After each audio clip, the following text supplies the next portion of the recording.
Good evening. My name is Tracy Calabrese. I'm the Associate Director of Donor Relations here at the New Bedford Whaling Museum. We are nothing if not punctual. It is exactly 6 o'clock. But I did want to welcome you all to our first of the 2024 series of our Sailor Series programming, tonight with Steve Dahill. The Sailor Series, as you can see on our screen behind me, is our annual Legacy Series, and it focuses on a wide variety of experience and adventures by individuals with lifelong commitments to sailing boats in the sea. Woo! There we are. Hello. So the Sailor Series is brought to you by Ruth and Hope Atkinson with support in part by the Samuel D. Ruzitsky Lecture Fund. And we have sponsorship support for tonight's programming from Babbitt Steam Specialty Corporation. So I did want to make sure that we thanked our sponsors and our donors. And I would also like to take this moment to welcome any of the museum members here tonight in attendance. Thank you for your commitment to the New Bedford Whaling Museum. And as the person in charge of membership, I wouldn't be doing my job if I didn't tell you that it's always a great time to be a member of the New Bedford Whaling Museum. In addition to unlimited admission for a year, you get 10% off in our museum store, 50% off ticketed public programs like our series tonight, so all tickets are half price for our members, and access to our amazing members trips. We are going to Alaska this year. We'll be heading to Cape Verde in 2025, just to plug that as well as our special publication Vistas, which is our journal of art, history, science, and culture. So you're always welcome to join membership online or with our front desk staff. They can help you out. I'm happy to introduce Steve Dahill, tonight's speaker. He resides in both Boston and Marion. He is an author and sailor, as well as a direct descendant of the privateer brother of Revolutionary War hero John Barry, who is cited as the father of the United States Navy. And I'm sure we're all excited to hear from him. Please welcome Steve Dahill. Thank you very much for that kind introduction. I'm going to jump right into it, and it's just great to see such a great audience. By the way, I think that's the largest picture I've ever seen of myself on a screen. It's a little, I'm going to get out of there. We're going to do something different. If you, and don't do it right now, but if you took out your cell phone and you Googled, list the world's most famous unsolved mysteries, you can do it on your way home. Number one is, where did Amelia Earhart's plane crash? They know she didn't land on an island. They believe it went into the water. And recently, a very expensive expedition went out with the latest technology, sonar equipment, submersibles, and they said they found her plane. Problem is, her plane did not have swept back wings like the image that they showed. So probably we haven't solved that mystery. The second mystery, the greatest unsolved mystery, is the identity of Jack the Ripper. Also, in recent years, DNA has conclusively proven that some of the victims were attacked by a member that had royal blood in them, which has disrupted, of course, the tabloids in the UK to no great extent. And they also think that a physician might have been at the center of the crime. But that's not been proven. I'm going to skip over the third and go right to the fourth. Greatest unsolved mystery in the world, and this, of course, is the famous Loch Ness Monster. Personally, I think it's the two kids from Jaws that had the fake fins on their head and they were swimming under the water. I think that's what we have here. But seriously, the third most known, famous, unsolved mystery in the world is what happened to the crew of the brig Mary Celeste with a family from Marion, Massachusetts, that disappeared in 1872 without a trace. This is what we're going to talk about tonight. Here's a wonderful painting of the Mary Celeste from the Sipacan Historical Society. And those of you that are members here, I encourage you to check that out when they're open. It's a wonderful place to visit and has a lot of information about the Mary Celeste. So this talk is centered on, and by the way, can everyone hear me okay up there in the back? Not too loud, not too soft? Great, great. Okay.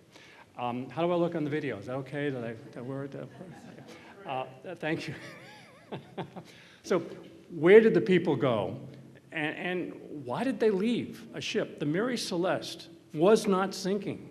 It was in bad shape when they finally found her, but it was in no danger of going under. And that brings to mind the old sailor adage, you never get off of a ship onto a life raft unless you're stepping up into the life raft. All right? So, again, my name is Steve Dahill. I'm very happy to be here tonight. Yes, I am a sailor, and I'm also an author. I've written 2 books. The first one came out about 7-8 months ago called The Secrets of the Mary Celeste. The second book just came out last week called Clipper Wars, and we'll talk about both of them briefly. I have a family that's split 2 different directions, as we just heard in the introduction. On my mother's side, I'm a direct descendant of a privateer captain whose brother was John Barry, father of the United States Navy. On my father's side, I'm a direct descendant from 2 Irish rebels that were hung by the British in 1798. So a little bit rebel, a little bit privateer, and that explains a lot of the things I've done in my life, I suppose. My books are for sale here today at the bookstore here at the museum. Secrets of Mary Celeste and Clipper Wars. I wrote these books because from a young age, I heard about the Mary Celeste. My grandparents had a house in Mattapoisett their whole lives, and as I was scurrying around the yard, getting in trouble with my other cousins, my grandmother would say that if we didn't behave, the banshee would come and take us and we would disappear like the crew of the Mary Celeste. Now, I didn't know who Mary Celeste was, but I didn't want to disappear before the ice cream truck came around. So it was a good early memory of this particular mystery. This is a picture out of the wonderful book, The History of New Bedford, which I have a copy of right here. If you haven't had a chance to read it or buy it, you should. It's a great, great assembly. And on page 96 is a history of the Dahill family from New Bedford. My grandfather was born here. My great-grandfather was the fire captain in New Bedford, who died in the line of duty from injuries that he sustained fighting a fire. His brother, Edward F. Dahill, which you can see in the left-hand picture here, was the fire chief for over 40 years. And here he is being chauffeured to a car in a New Bedford Fire Department truck. He was the inventor of something called the Dahill hoist. The Dahill hoist is where are we? Right here.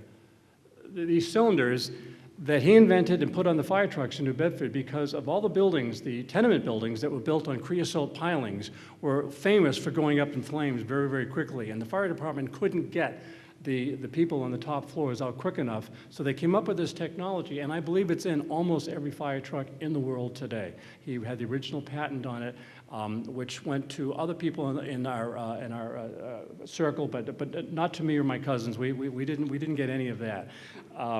But the Dahills have been in New Bedford. You may have come across the Andrews Dahill VFW Hall or the Andrews Dahill Park, named after my great-granduncle who died in World War I.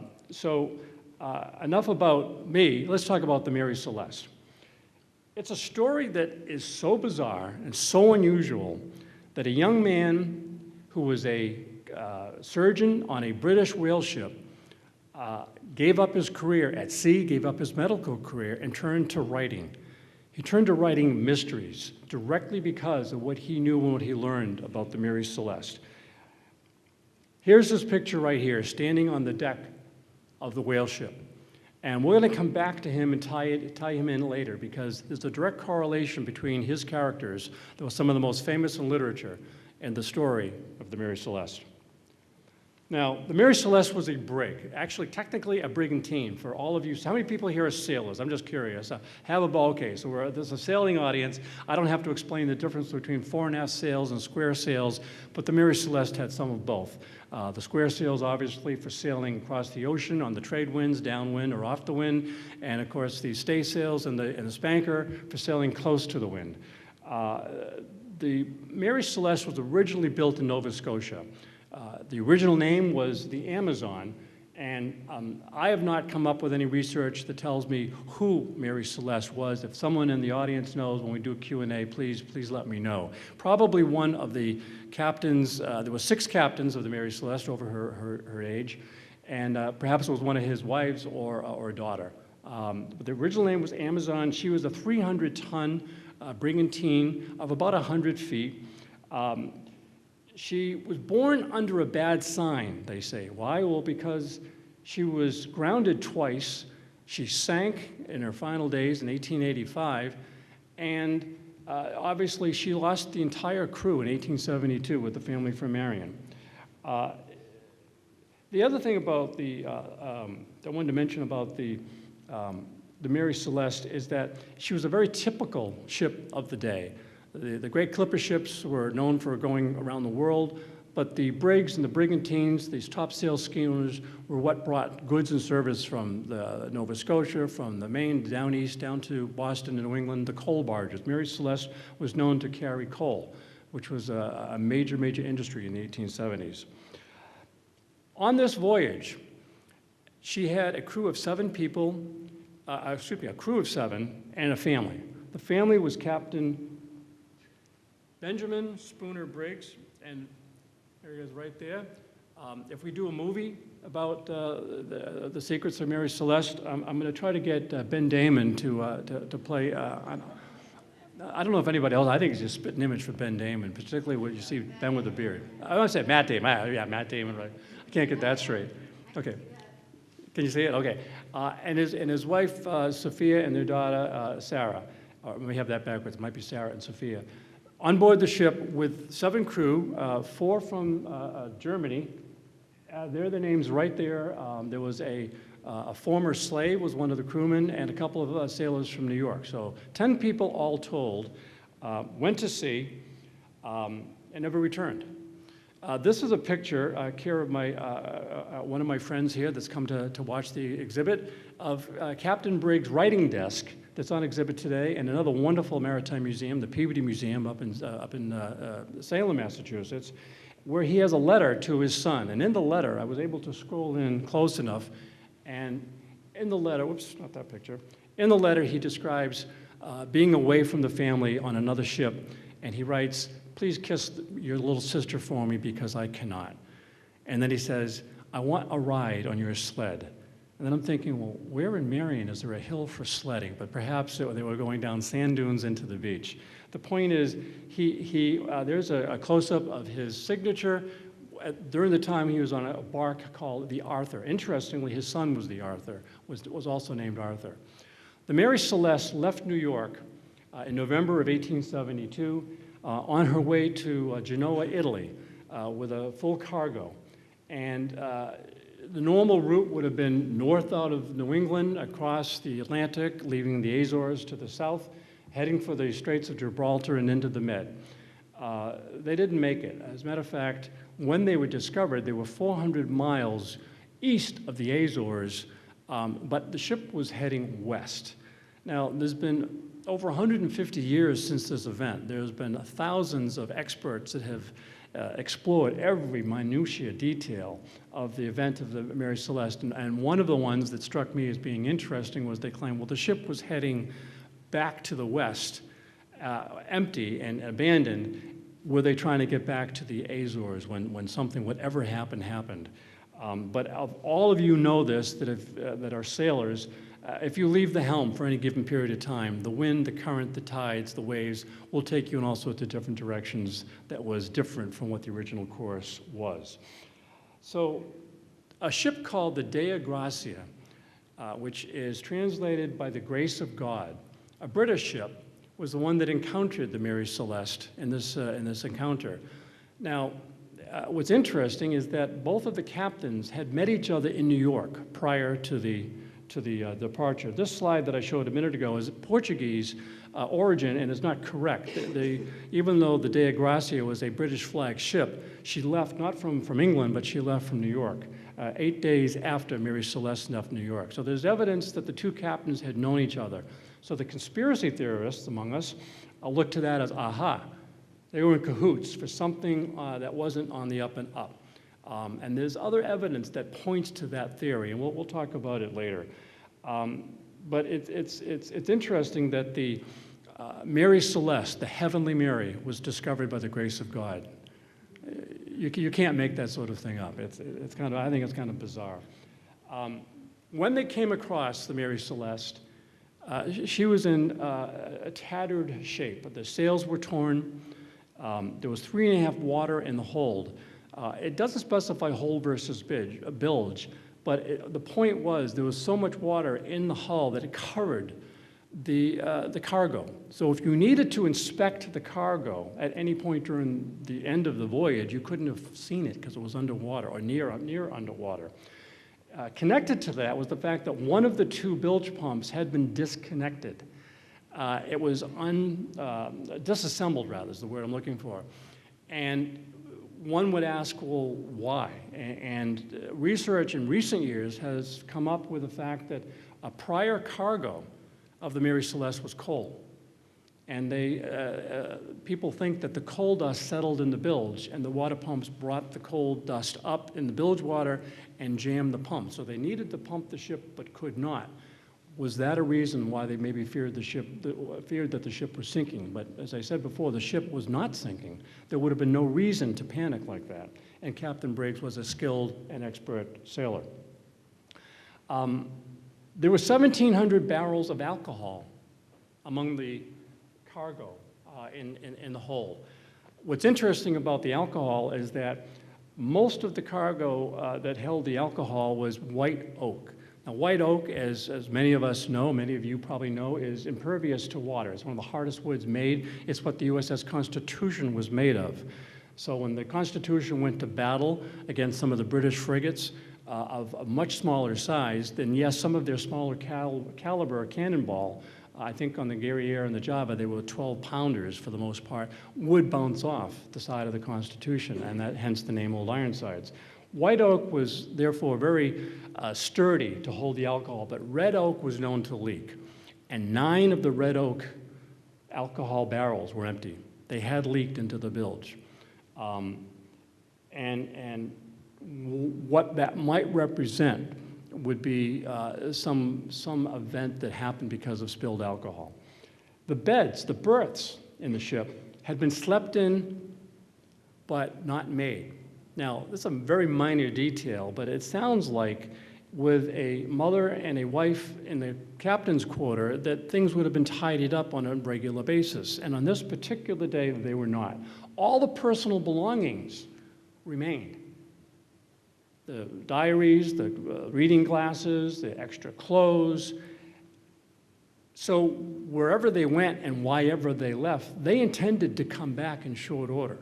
They were not abandoning ship in a manner that would indicate that this was it. Lastly, the slate log, which is held at the helm station, which is where they would write down the navigation material, the conditions of the wind, the waves, was missing.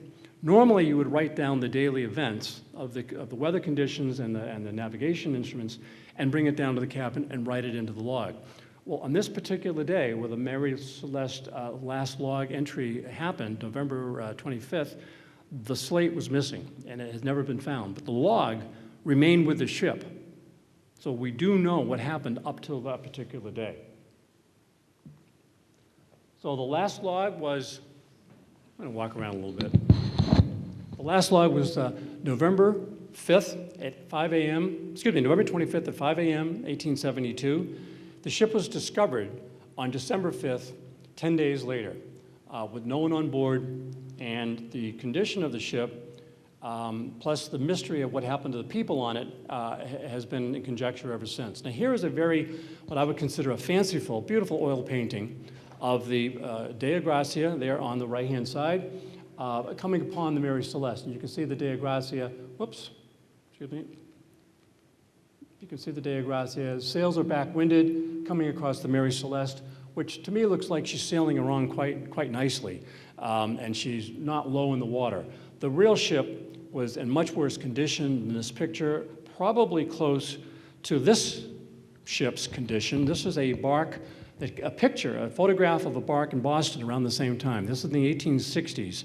This particular ship was caught in a storm with ice and snow and very cold weather, and the crew became so frostbit they couldn't handle the sails or any of the lines. And the ship almost was sunk off the coast of Hull, Massachusetts on the Antastic Beach because they could not operate any of the sails or the other sheets. So if you look at the condition of the sails, this is probably what a smaller version of the ship looked like when the Dei Gracia came upon her. And if you think of a ship that looked like that, it's kind of coming out of the dawn or out of a fog bank, not a person on it, it truly was the definition of a ghost ship. Now, the British Admiralty, so the Dei Gracia was a British ship, and they brought the Mary Celeste into the port of Gibraltar. They didn't bring her back to the Azores, interestingly. They brought her directly to a British port, and the British Admiralty immediately suspected something wasn't on the up and up. They did a very lengthy 3-month investigation, interviewing the entire crew, what happened, tell us again, and that's where all this information that we have today about the condition of the ship comes from. But the insurance company, the underwriters, only paid 1/6 of the value of the Mary Celeste, which was about $46,000 in 1872 dollars. And that was a major hit for those sailors and captain of the Dei Gracia that thought they had come into a windfall. Now, we all know that there's hundreds and thousands of shipwrecks where people will scavenge the goods that have come ashore. I think there's over 700 shipwrecks off the coast of Wellfleet and Truro. But finding a ship in the middle of the ocean with a perfectly sound hull and a very expensive cargo down below was unusual. And the British Admiralty wanted to find out what was the story, and their conclusion was there was no evidence of foul play. That doesn't mean there wasn't foul play, there was no evidence. So the conspiracy folks out there, took that kind of information and ran with it for many years. So what happened to the ship? So here's a list of the different things that people for 150 years have said might have happened or did happen, and here's why it happened. We're going to go through a few of these. Quickly, was it pirates? Pirates are the first thing people, immediately come to when they say, aha, a merchant ship, no guns, no way to defend themselves. A pirate, took them and did what they wanted. Well, a little side note here. Pirates, the age of piracy really kind of peaked around 1720. At that time, there was over 4,000 pirate ships and pirate organizations running the world's oceans, predominantly in the West Indies, where the British had many, many merchant ships going from the West Indies to, of course, the British Isles. During that time, the ships were insured by Lloyd's of London, and Lloyd's was in dire financial straits because of all the losses. And the underwriters of Lloyd's, the directors of Lloyd's, were largely members of Parliament. So around 1708, they pressured King George I to do something about this pirate situation in the West Indies, and he did. He offered an amnesty to any pirate that would give themselves up, and 500 did, out of the 4,000 that were out there. 500, however, did not, and were captured and hung by the different navies, the French, the British, obviously, and the Spanish. The pirate stolen goods were fenced, however, by the Dutch in Nevis and St. Kitts and in the West Indies. So the different European powers got together and put pressure on Dutch and said, listen, you got to stop this. And they eventually did. But pirates, there's a couple of pirate terms, too, that I just want to go through. This isn't a story about pirates, but it's relevant to the Mary Celeste because so many people think the pirates could have done their best on the Mary Celeste. There are 3 different terms that get used interchangeably, and they're very different. And most of you may be familiar with this, but I'll go through it quickly. A buccaneer was a merchant ship that flew the flag of a particular nation and agreed to that nation not to damage or attack ships of that nation. So a French buccaneer would not attack a French ship during a time of war, but he or she could attack other ships. A privateer was an armed merchant ship that had a letter of marque, which is a single-page document. I've seen them signed by the government of their flag. In the Americans' case, by John Adams, has signed many privateer letters during his terms. So the President of the United States would sign a letter of marque, which was really a permission for that armed merchant ship to go after the enemy at which they were at war. So when America was at war with Britain, American privateers could attack Britain merchant ships and take the goods and services in the ship.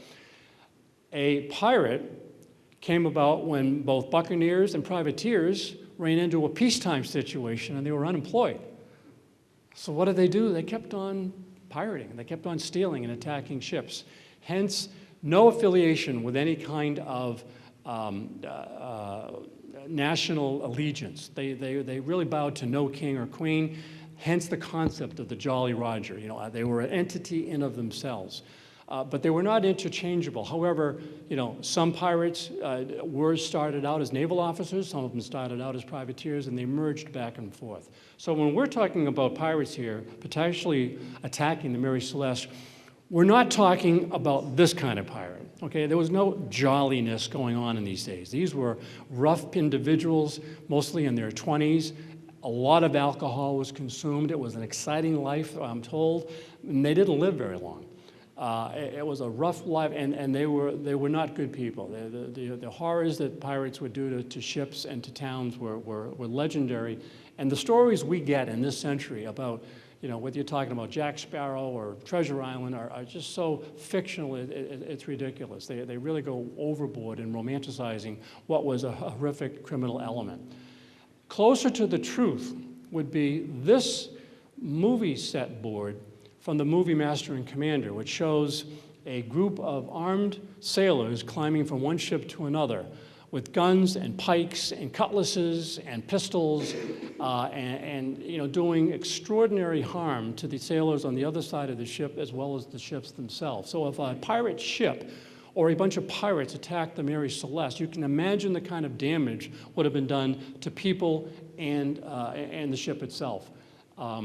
This storyboard actually went around the world. How many people have seen Master and Commander? I'm just okay, it's almost everybody. This storyboard went around the world with Russell Crowe and the director, Peter Weir, as the backdrop when they did their press releases. So it's a very accurate and was used to help the director film the scene where the ship and Master and Commander attacked the French privateer.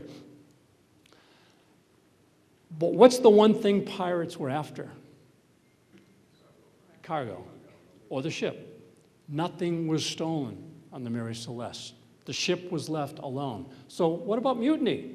Well, it could have been mutiny. Well, mutinies, however, a great fallacy here is that mutinies were done by harsh conditions or a mean, nasty captain. That's not true.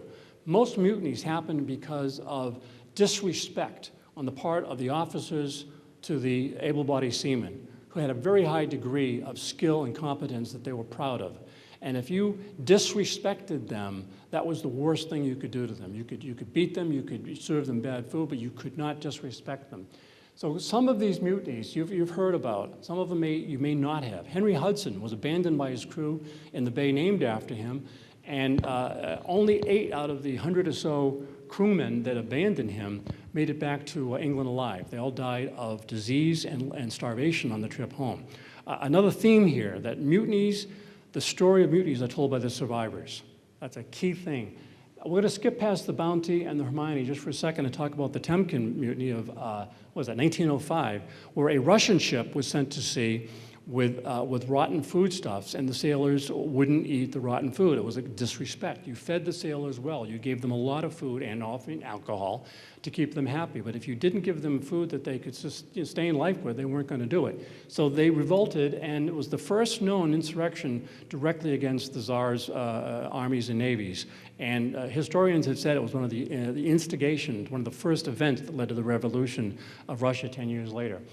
The Kiel mutiny happened at the end of World War I, where a German ship was sent to sea on a suicide mission, and the sailors said, nope, not going to do that. And they mutinied in port. The city of Kiel supported that. The factories and the shipbuilders all went on strike, and the strikes went from one town to another all across Germany in a matter of weeks and led to the abdication of the Kaiser. So the mutinies had a direct impact on the world's history. And let's just skip real quick to the Bounty, which I know you're all familiar with. Now, here we have Captain Bligh and Christian Fletcher, Fletcher Christian rather, and you can see the actor, Charles Laughton, He was 36 years old when he filmed the film in the 1930s. So was Captain William Bligh. They were the same age. So that's a good depiction of those two. And if you'll notice his, what I call, here we go, oops, sorry, his puffy shirt. Then we have the Jerry Seinfeld puffy shirt. So it was I guess it was a real thing, right? Clark Gable, however, when they filmed this film, was 35 years old. The real Fletcher Christian was only 23, and he was not an officer.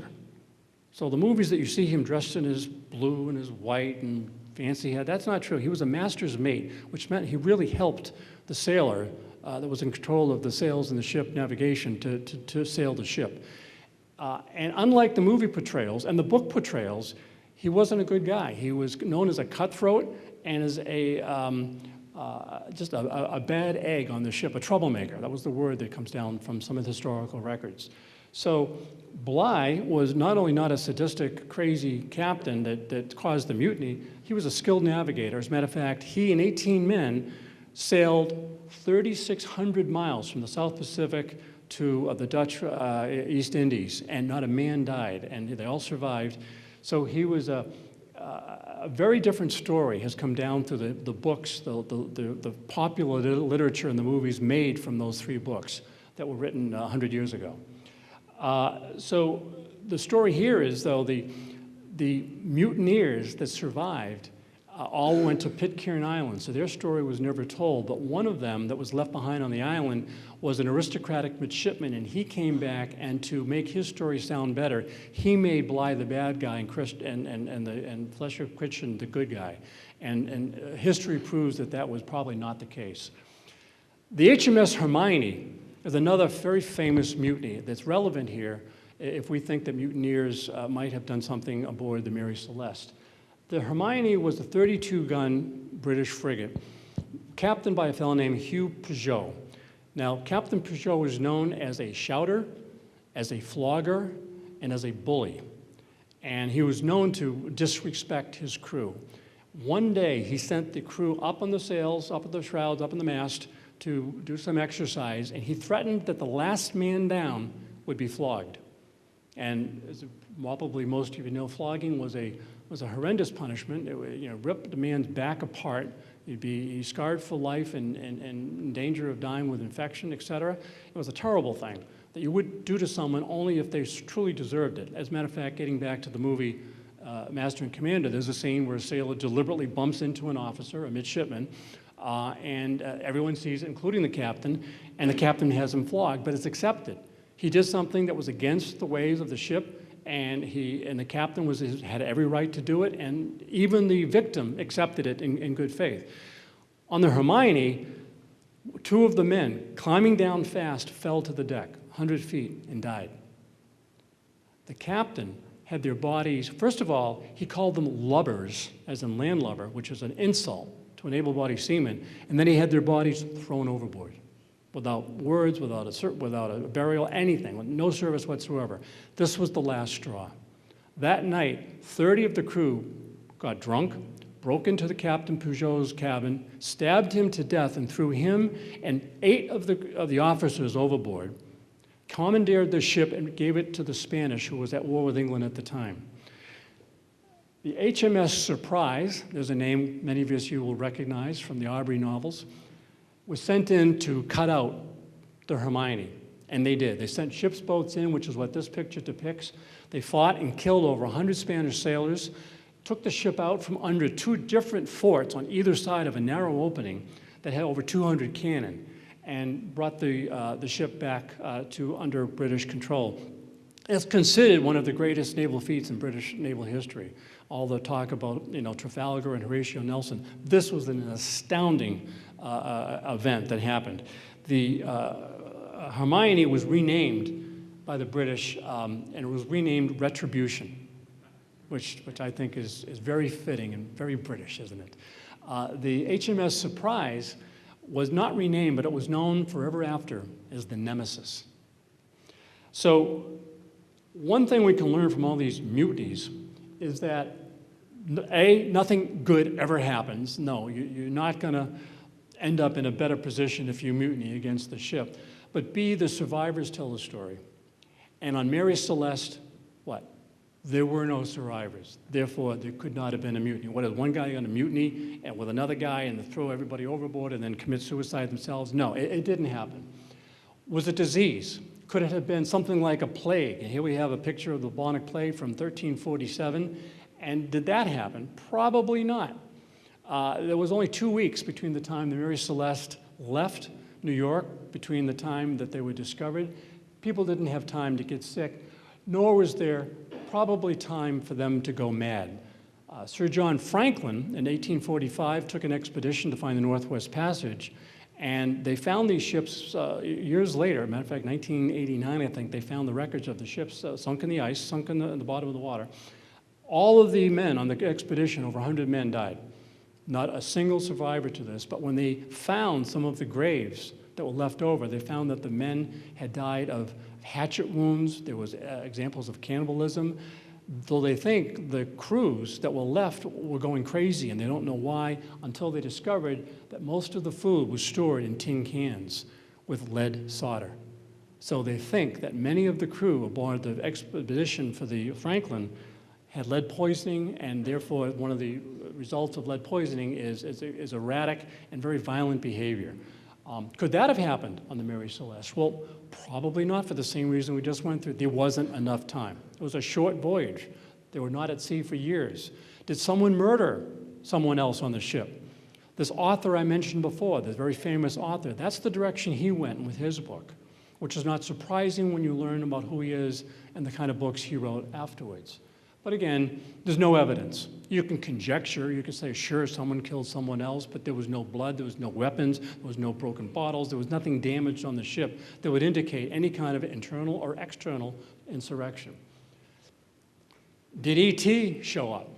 Was there a close encounter of the third kind? I don't know, what's the first and second kind? Maybe someone knows, but was there a close encounter? I'm not going there. So I'm going to say, no, that is not likely, impossible. How about an extraordinary event? Someone, one of these so-called experts on the mystery of the Mary Celeste, suggested, well, a tidal wave came over and just washed everybody off the deck.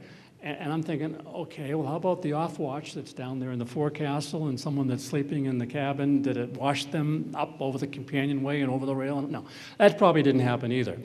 How about something like a catastrophic event like a tsunami or the Bermuda Triangle? Well, I'm not going to go through a history of the Bermuda Triangle, simply to say it doesn't exist, and it was 1,800 miles away from where the Mary Celeste was found. One interesting thing about the Bermuda Triangle, and probably many people here have sailed through it, it does have a magnetic compass anomaly where sometimes the compass will point to true north instead of magnetic north, and most modern navigators know very well how to accommodate for that. Matter of fact, Columbus talked about it as an anomaly that he was able to correct. So it probably wasn't any of these things. Some of them are impossible, some of them are highly unlikely, and a few of them are improbable.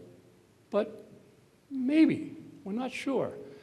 What else could it be? The last thing that I kind of did in my research, in 1862, a British clipper ship by the name of Lord of the Isles was burned to the waterline and sank. And here's the reason why. I'll read this is from the report after the event. A fire caused, it was supposed, by spontaneous combustion of bales of felt placed in juxtaposition with bundles of railroad iron in the lower hold.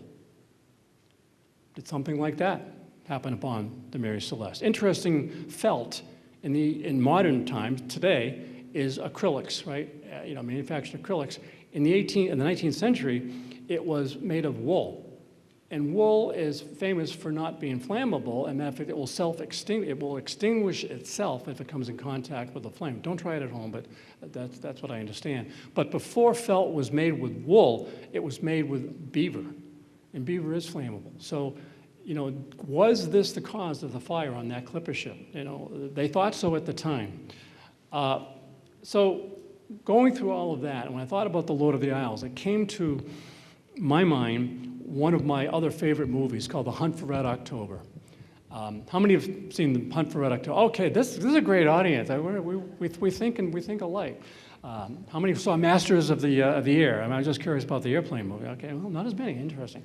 The Hunt for Red October, of course, starring Sean Connery, probably his best role aside from James Bond, and Alec Baldwin before he started shooting movies with live ammunition, was a phenomenal movie. I think very realistic. I was not in the Navy, but I've talked to people that have been on submarines, and they said, that is a very good depiction of what life is like on a submarine.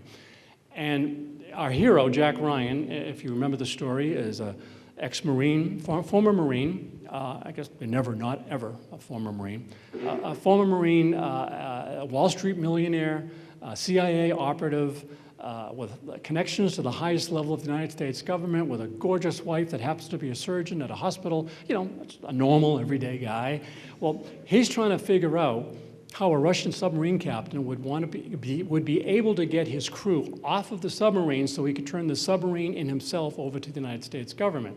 So here Alec Baldwin is shaving one day in the mirror as he's about to figure this imponderable mystery out. And he's thinking, how would the captain get a crew off of the submarine? And he keeps repeating that, and he says, how would Captain Ramos be able to get his crew to want to get off a nuclear submarine? And then, aha. So what had been an imponderable mystery was solved in his mind by a very, very simple solution. That led me back to thinking about our famous author here, because he followed a similar process. A lot of the talk tonight is about a process. What process do people use to solve mysteries? What process do writers use to make an interesting story that a lot of people will enjoy to read and to watch if it becomes a movie? And this particular author was influenced clearly by the Mary Celeste. Number one, he knew Captain Briggs, this author. He met them in Gibraltar because they were both Masons. Number two, he was a sailor and a surgeon. So he understood the details of life at sea and what could and could not have happened. He gave up his career as a surgeon, gave up his career as an officer on a whaling ship, and turned to writing full time. In 1884, he wrote his first novel. He had written a few short stories that were well accepted. 1884, he wrote a novel. I have to refer to my notes here with this because I never can get it straight. It's called J. Habakkuk Jepson's Statement. Not exactly the Da Vinci Code, is it? And this story is the story of the Mary Celeste. He calls it the Marie Celeste. And in his reading, in his view of the world, it was about a murder mystery, which is not a surprise when you learn who this particular author was. So he was influenced by the real events of the Mary Celeste. He was influenced by what he knew about the sea. It was influenced by what he knew about medicine. And it was also influenced by the people around him at sea for many years. This was in the 1860s, this picture was taken. If you notice, the man standing here on the left-hand side of the, right-hand side of the screen, leaning against the shroud, has an uncanny resemblance to this particular author's most famous, iconic character. The author, of course, is Sir Arthur Conan Doyle, and his character was Sherlock Holmes. Sherlock Holmes would not exist had it not been for the missing crew of the Mary Celeste, and the fact that Captain Briggs of the Mary Celeste knew Sir Arthur Conan Doyle, and they were both part of the Masons. Very famously, Sherlock Holmes, in the very first Sherlock Holmes short story, The Sign of Four, told his friend, Dr. John Watson, when you've eliminated the impossible, whatever remains, however improbable, must be the truth. And folks, that's kind of what we've done today. We've eliminated the things that were either highly unlikely, impossible, or just like, out there in left field someplace. What I did is I selected one of them and built my narrative in my book, Secrets of Mary Celeste. So when we think about Sir Arthur Conan Doyle, his process led to his character's process. If you think about how Sherlock Holmes went about discovering the solutions to the crimes that no one else could solve, it comes back to, well, what would he have done regarding the Mary Celeste? How would he have concluded what happened to those people? And I think he would have followed some of the things that we've just gone through. Frankly, I don't think we'll ever know what happened on the brig Mary Celeste between November 25th, 1872 and December 5th. Without a written record, all the people, of course, have passed. The records are dusty at best, but they still show up. Every now and then, a person will come up to me when I'm giving one of these lectures and say, aha, I'm one of the families involved. And this happened to me not long ago. And the woman said, you know, I'm a direct relationship to Captain Briggs and his family, and she said, what you wrote in your book was what we've always thought happened. And that to me was a high testament to the process of going through eliminating the impossibilities and coming up with the truth. When I finished writing Secrets of Mary Celeste, I sat there one night and I said, well, what's next? This can't just end like this, even though it is, I think, a solid ending. And so I kept on writing, which is something that authors, I think one of the beauties of being able to write, take a blank piece of paper, you can create a new character, you can extend someone's life or end someone's life, and you can create all sorts of great scenarios. And I did that with my next book, which just was published last week. So you're the first audience that I've been able to present this to. It's called Clipper Wars. I jumped 20 years ahead of my timeline in the Mary Celeste book and wrote about the age of the clippers in the 1850s. Now, not to confuse everybody, but the real Mary Celeste ship happened in 1872. For my novel, I bumped it back 40 years to 1832, simply and selfishly so I could fit 3 books in a period between 1812 and 1850 to cover the 3 areas that I wanted to write about. And I wanted some of the same family characters to be able to extend in all 3 books, and we've done that. So Clipper Wars is about an extraordinary period in American history. Again, it was the height of the whaling industry was coming to an end there when coal and oil was starting to be discovered, pre-Civil War. The economy in America was booming. The California gold rush had just happened, and there was a class warfare going on between the robber barons and the impoverished sailors sailing these great ships. There were clipper ship races around the world, which were real races. I took a British race and I moved it from a British scenario and I put it around the Cape Horn, which you can see right here. This is an actual picture of Cape Horn, and I think a typical day. Those of you that have sailed around Cape Horn, you can tell me this is accurate or not. But of course, Cape Horn's winter is our summer, so a lot of sailors get that mixed up and end up at the wrong time of year. And at the end of the day, I've written 2 books about the age of sail. They're both available here for purchase at the museum, and the museum obviously helps them fund their activities, such as this wonderful speaker series. And I'm going to close right now with just one last comment about Sherlock Holmes. And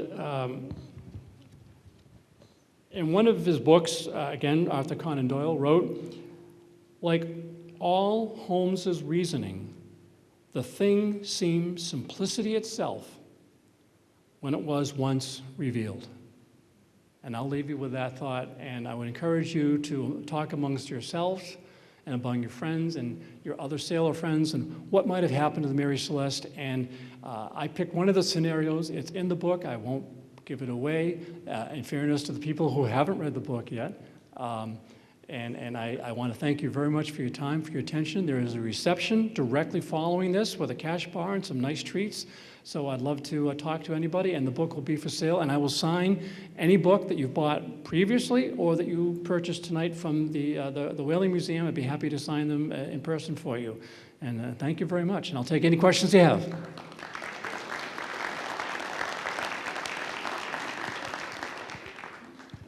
And I think Andrew's going to come down with a microphone, but if you have a question up front, I'll repeat the question just so you can hear it. Was a crew of 7 normal size for that ship? It was probably a little undersized. I think 10 or 12 would have been normal, depending on where they were sailing and how long they were sailing for. But I think How was the family on it? that was very common. As I did research for all 3 of my books. By the way, I didn't mention my third book. Well, that's probably backfeeding with you. My third book is called Privateer, and it's about the War of 1812 and the privateers that sailed out of Newport, Rhode Island predominantly. And it's a story of smugglers, privateers, and the slave trade. It turns out that in the 19th century, women were aboard these ships on a regular basis. It was very common for a clipper ship captain to go to sea with his wife and sometimes their small children. Because in a clipper ship, for example, they would go from New York or Boston, around the Horn to San Francisco, then over to China for China tea, and then back around the Cape of Good Hope to London for the tea, and then back to America. They could be gone for 2 years. Making a fortune, by the way, on every single leg of that particular trip. So families wanted to stay together, and some of the clipper ships, as an example, had very luxurious accommodations, running water and separate cabins and separate eating and sleeping cabins. So families did go aboard these ships, and some of these ships were passenger ships. They weren't just coal. So there were packet lines that generally ran from Liverpool to Boston on a regular basis on ships not unlike the Mary Celeste. So there were women and children on these ships more often than you might think.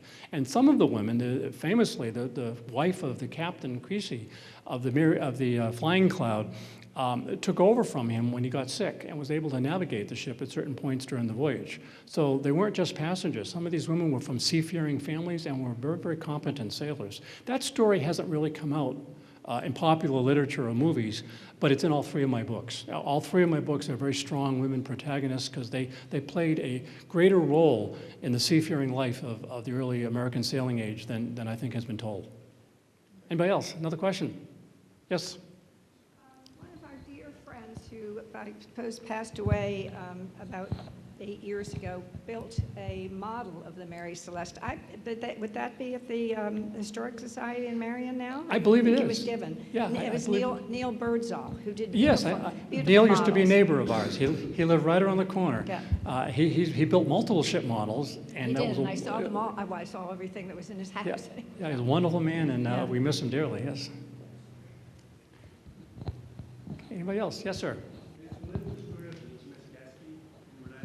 I'm sorry, I didn't hear it. Are you familiar with the story of the HMS Gaspee? The Gaspee was, I Ran aground in Providence River? yes, it did. I do know that story. Yeah. Apparently it was the first conflict between the Americans and the English. What, in the War of 1812? No. Oh, was that Revolution? Yeah, yeah. Huh, interesting, yeah. Was that the one where they ran aground and people from Newport went out in rowboats and... From Cranston, right? Cranston, okay, it was the Cranston. Right in the Providence River, right off of Isn't that interesting? Yeah. Well, and Newport paid a crime in the War of 1812. They took it on the chin for there. Yeah, there was a lot of destruction happened in Newport because of that. Yes. Anybody else? I don't want to keep you from the reception because I know there's wine and cold beer out there, and it's going to get nasty for the next few days. This could be an indoor weekend, I think. I think we won't be taking the covers off boats this weekend, are we? Sir. What boat do you keep? Where are you sailing now? Oh, I have a small sloop, J35C, built in Rhode Island called Reba. And I come down here and I race and paid near them on a regular basis, and been sailing in Buzzards Bay for most of my life and around the Nantucket and the Cape. So I love to sail, and I've been building ship models myself and reading stories about the ship most of my life. My cousin is here from Provincetown, and my first sailboat ride was on his boat when they took us across the Provincetown harbor from where they lived over to Rakes Point. And I remember I was so small, they stuck a life jacket on me and stuck me under the bow. I think it was just so I wouldn't fall overboard. Yes? I have a question. Yep. What do you think is the worst interpretation of a nautical disaster? The worst interpretation? You mean like a movie? Yeah. A bad movie? Most of them? How about that as an answer? Most of them? There's been a lot of bad movies about movies. I think anything that has Walt Disney associated with it, it has to be at the top. I mean, any movie that's made and the source of the movie is a carnival ride or an amusement park ride, you can't take it seriously, and of course no one does. But there's been a number of really bad movies made about the sea, and not very many good ones. The one with Robert Redford, about 5-6 years ago, was just horrible. It was just like, what are you? No, you don't do that sort of thing. I'm sorry, this is crazy, you know. And there's been. Just voted the #1 worst movie today, in fact. Is that right? Is that right? The #1 worst? Worst thing. The worst sailing. Well, how about what's the best sailing movie? Who'd want to take a venture at that? Maiden? Yeah, yeah, that's a good one, sir. Captain Ron. I agree with sir. 1856, the Moby Dick. Moby Dick, yeah, okay, with what's his name? Gregory Peck. Where he's strapped to the whale that's going on. No one's saying Jaws here. I'm kind of curious. Yes, sir. Yes, up there.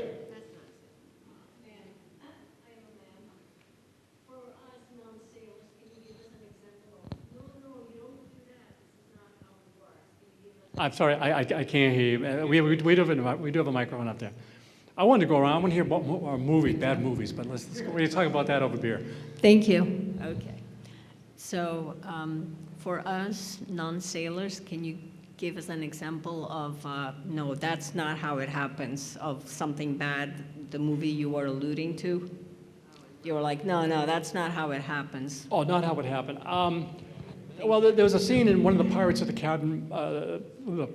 the Caribbean movies where the captain takes this very heavy boom of a very large sail ship, and he just, with one hand, throws it around as if there's no wind in the sail, as if it's a toothpick. I'm saying, no, you can't do that. You know, it doesn't work that way. Just really simple things like that. I think in the movie with Robert Redford, he was doing fiberglass repair under the water. I said, no, it doesn't. You can't put fiberglass repair gel in the water while it's wet. You know, that's not going to work. Sir? There was one called Wind. Wind, yes. The worst movie ever. They did a fake cat, and I went out and got popcorn and went to the bathroom and came back. They're still doing the fake. They're still doing the fake tack. Was that the one with the shorty shorts, the Australian sailors, and they're all yelling Geronimo or some crazy thing? Yeah. All right, well, listen, I've taken up enough of your time. Let's get to the reception. I'll be happy to answer any other questions with you then. Thank you again very much.